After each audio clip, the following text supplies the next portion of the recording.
Or didn't they? It's the alleged cheating scandal launching 1,000 saucy headlines. Deflategate. Tonight, the New England Patriots are fighting back against accusations of unsportsmanlike conduct. Did they deflate footballs during their championship game to gain a strategic advantage? With their coach coming under fire again, here's ABC's Ryan Smith. Hi, I'm Mohammed Turchian. I'm Maximilian Mead.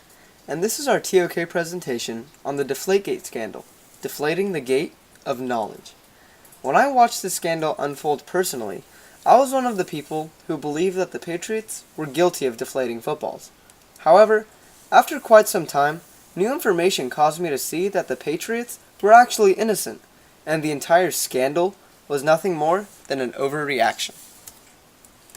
The scandal and its context. The Deflategate scandal started with the 2015 AFC Championship game. The New England Patriots won this game 45-7 and were crowned champions of the AFC, which sent them to the Super Bowl. This is very important because the Super Bowl is one of the, if not the, biggest sporting events of the year. During the game, Tom Brady was intercepted by the Indianapolis Colts defender DeQuell Jackson. He handed the ball off to a Colts equipment manager who then tested its air pressure. The ball turned out to be below the required levels of PSI as set forth by the league. The referees then had to test all the game balls at halftime. They tested all of the Patriots balls, but only 4 of the Colts balls. This was the first time they had done any testing of PSI in the league's any testing at halftime in the league's 95-year history. They concluded that the balls were underinflated and had to be fixed before the second half. In the second half, the Patriots scored more points than they did in the first half, leading us to believe that that the deflated footballs had little importance in the game. The Deflategate scandal saw members of the New England Patriots fined and suspended, however, with no undisputable evidence. Tom Brady was suspended for 4 games, which would also be a major cut to his pay for the year. The team lost their first and 4th round draft picks, and the team itself was fined $1 million, which is the largest team fine in NFL history. The league distributed incorrect information to ESPN in this instance, and they didn't correct it until the Wells report was released 15 weeks later. All of the information received by the public came through these news stations because the evidence was not released to the masses in an official way, only through leaks from the NFL itself. The public played a large part in this due to the overall emotional sentiment of punishing the Patriots. The news stations were the ones who distributed the information to the public, so they can be seen as the key cause of the hysteria over the topic. There are limits to what can be known because the information released from this issue came from the National Football League, and the Wells report was also financed by the league. With a history of public scrutiny from their discipline, they were eager for a win in the discipline section. Our second order knowledge question. How can different ways of knowing affect how objective facts are perceived by the public? Well, this involves an emotion pathway to knowledge, which is defined in this context as having the predisposition of a team defeating another team, bringing up conclusions where none exist. This is important for answering the knowledge question because news outlets use the viewer's emotion to boost their ratings. We also analyze reason as a way of knowing, which is defined as objectively viewing the facts without any preference of an outcome. Reason is used in our real-life situation because numerous assumptions were made until the Wells report was published, and these numerous assumptions were the basis of the reasoning that many analysts used to publish their reason-based theories. Finally, intuition, which is a blend of emotion and reason, has the basic facts of a story and develops an instinctual opinion of right and wrong. Reasoning is used, but emotion also plays a major role in the decision-making process. Intuition was relied on heavily by the investigators of the real-life situation, news stations, and the public. This knowledge question will effectively address the real-life situation of the Deflategate scandal, because it discusses how the public view and interpret facts differently, and how it ultimately resulted in the overreaction that brought the scandal into existence. Emotion as a way of knowing. Emotion introduces a more biased viewpoint on objective facts, as well as a disregard or misinterpretation of objective facts. This is a result of schema because each person sees the world in a different way and also wants their interpretation to be the right one. Because of emotional connections that people have to the teams that they support, they either misinterpreted or disregarded the objective facts that were given to them. However, it can also be said that emotion provides incentive to people to continue delving into a topic. This allows for a more thorough investigation of facts, since there is an emotional attachment towards the subject. This continued delving into the topic is seen by the fact that the scandal has lasted for over a year and is still going to this day. Every time ESPN or any other news station publishes an article on Deflategate, the comment section is still full of fired-up people arguing for and against the Patriots to great lengths. Thus, it would not be universally correct to label all forms of emotion as a form of introducing bias. Happiness, anger, disappointment, and sadness all provide different forms of viewing facts. There are two forms of emotion that go into the interpretation of evidence. The first one is that emotion that blinds one to see nothing but their own viewpoint. And secondly, emotion that causes one to become further engaged within a subject and delves into it more. The emotion that blinds one to see nothing but their own viewpoint is here to a great extent because a lot of people support their football teams very strongly, and they do not like to admit when one team wins or blows out the other team in this case in a way that seems unfair. Therefore, there cannot be one blanket statement of emotion, since some forms of emotion work to disengage and others work to engage the public. Reasoning as a way of knowing. Reasoning would be the best way of approaching objective facts, since it inherently has no bias. This is because of the nature of reasoning. Reasoning mainly involves facts and evidence, and it is not susceptible to bias, since the outcomes that are obtained with hard evidence are singular. For example, say a mathematician has no bias towards one answer over the other, because through the reasoning of mathematics, there is no preferable answer that one wants to achieve. However, when the facts provided are falsified or incorrect, there are no bounds in which reason can realize misinformation. With reason as a way of knowing, the facts that are provided are the basis of thought. Prior to the Wells report, the league gave out false information to ESPN, which in turn distributed it to the public. Even those who tried to reason through the situation found the Patriots guilty of deflating the footballs, since the information provided was incorrect. This shows the limitation of reasoning as a way of knowing, because it is based off of the assumption that the evidence provided is true. As a metaphor, look at it like a pyramid. If the base structure of the pyramid is false information, then every assumption and correlation that is made above that pyramid is also based off of that falsified information, thus making the tip of the pyramid, or the conclusions that the analysts are making, also is false. Thus, reasoning would be the dominant way of knowing to go about if the facts provided are correct and are backed by evidence. If the information is incorrect, however, then reasoning through the false information holds absolutely no value. Intuition as a way of knowing. Intuition is the best way of knowing to come to a conclusion without the thorough use of facts or extraneous knowledge. It accumulates the basic facts and forms a preliminary judgment. This is only made possible through personal trials of undergoing intuition. Although intuition, some say, is an innate ability that people have, it must be enhanced throughout one's life. However, it can be argued that intuition is simply an extension of emotion, since it is affected by one's predisposition to a topic. Things like schema attribute to a preliminary judgment that may not be accurate because it is based on that person's prior events and how they think. It can be argued that intuition is an innate ability that is enhanced throughout an individual's experience. Thus, intuition is most effective when one has learned how to use it effectively as a way of knowing. Intuition must be developed so that the emotional aspect of it, with the schema that was discussed above, is not the deciding factor of the way of knowing. The emotional aspect, once intuition has been enhanced, should only contribute to the larger scheme of the preliminary decision that is made. Emotion and reason have to be used together to make intuition an effective way of knowing and to deduce facts in a situation where all the evidence is not released. Conclusion of the ways of knowing. The knowledge question was, how can different ways of knowing affect how objective facts are perceived by the public? Well, the conclusion reached was that emotion is able to introduce bias, but can also serve to further engage one into a topic. Reason is only effective when the facts provided are true and correct and are backed by evidence.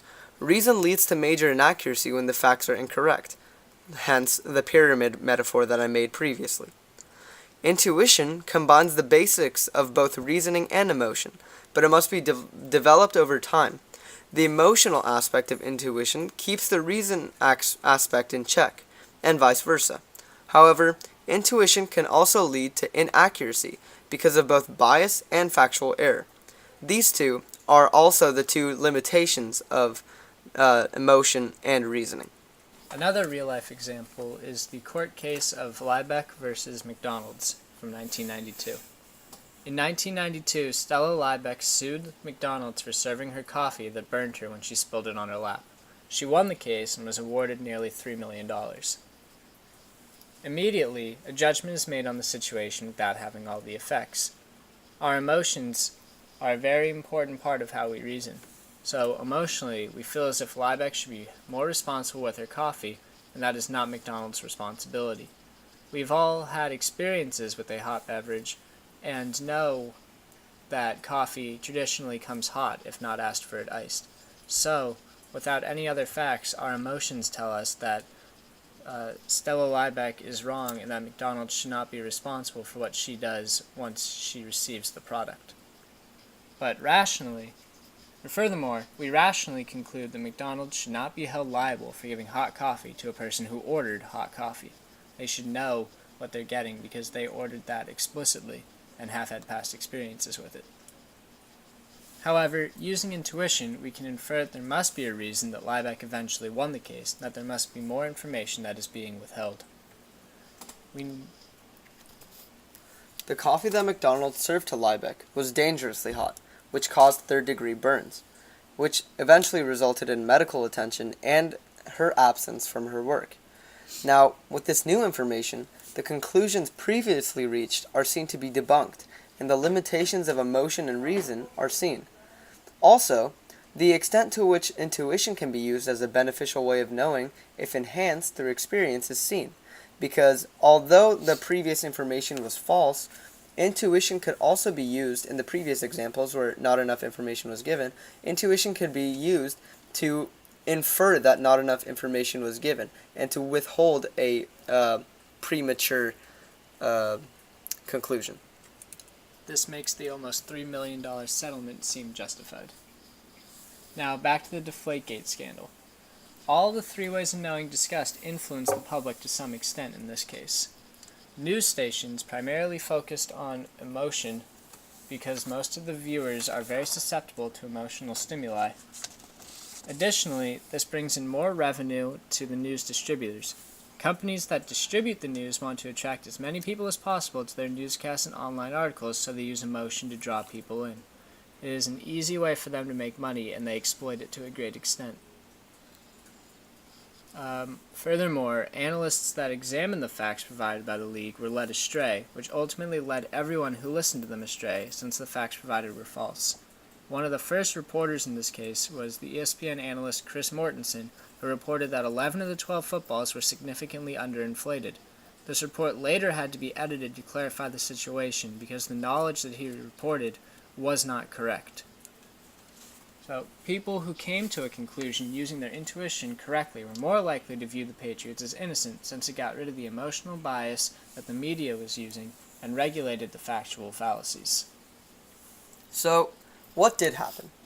Although this presentation discussed how the public overreacted on the lower air pressure of the Patriot footballs, it does leave one question remaining. Why were the footballs deflated? An MIT professor actually debunked the Deflategate scandal using the ideal gas law, who reasoned through the process using the correct information. Now, a video of this will be shown now. So what I want you to do is actually just do the math for me. So just compute these numbers, all right? All right, so the Patriots balls should have, the prediction from the ideal gas law, once you get to steady state, is 11.3. Got it? Okay. How about the Colts balls? So the second ball we made 13 psi. What do you get? It's going to be 11.8. Good, 11.8. Okay. And so that's what the Colts balls should be. Let's go back to the story. The Colts intercepted a ball in the first half. It felt different. It felt different. Didn't feel right. There was this rumor maybe the Patriots were doing something to the balls. So they measured it on the sidelines. When they measured the Patriots ball on the sidelines with one of the gauges, guess what they measured? We can look up they measured 11.3. Okay? Instead of thinking ideal gas law, they thought cheating.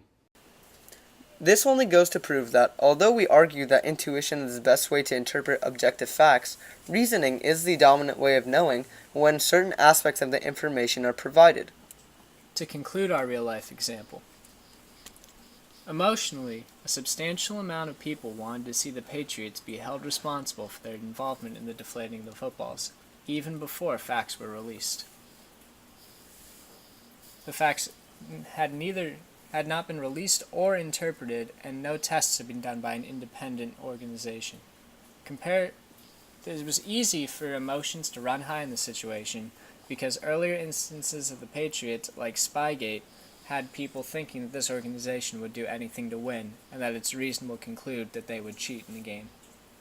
Emotion as a way of knowing affected how people view objective facts because they are predisposed to believe that the New England Patriots are an organization that would cheat in order to win a game, especially a game as important as the AFC Championship.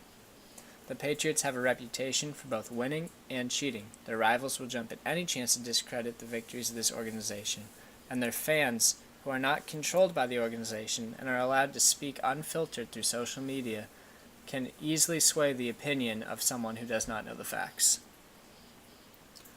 Furthermore, when using reason, it is easy to see that the methodology of the Wells report and the exponent report was flawed.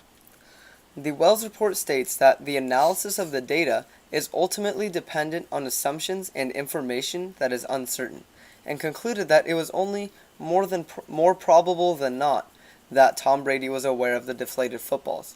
This is a logical fallacy because one cannot charge a person of a crime solely on the basis of it is more probable than not that they committed something. The original report made by Chris Mortensen was changed after the facts were analyzed in depth. Reason as a way of knowing affected how people perceive objective facts by adding authority to the reports. An example of this is the previously viewed Massachusetts Institute of Technology professor analyzing the situation and looking for natural causes of the deflation. When a respected person of authority or position promotes something as fact, it is usually accepted by the masses. Experiments were done by a wide variety of independent parties and proved that there is a variety of factors that could have caused the Deflategate scandal. And our last way of knowing, intuition, is a blend of knowledge deduced from reason and conclusions affected by emotion and past experiences. In the Deflategate case, intuition was the best way to derive knowledge before the facts were released as part of the lawsuit between the league and Tom Brady. When used correctly, intuition avoids the blatantly false information that is released. Before the facts were released, intuition should have been used because it is much more reliable in this situation. Most of the interpretations on this subject were illogical because the information reported by the news industry was not satisfactory and led many to false conclusions. Without facts, reason was not effective in this situation, and emotion was used to a large extent. The emotions of this situation often ran high and made intuition the best way that should have been used, but was unfortunately not. After this presentation, we hope that you are able to discern from logical fallacy and logical truth, so that you may be able to deflate the gate of knowledge. Thank you. Thank you.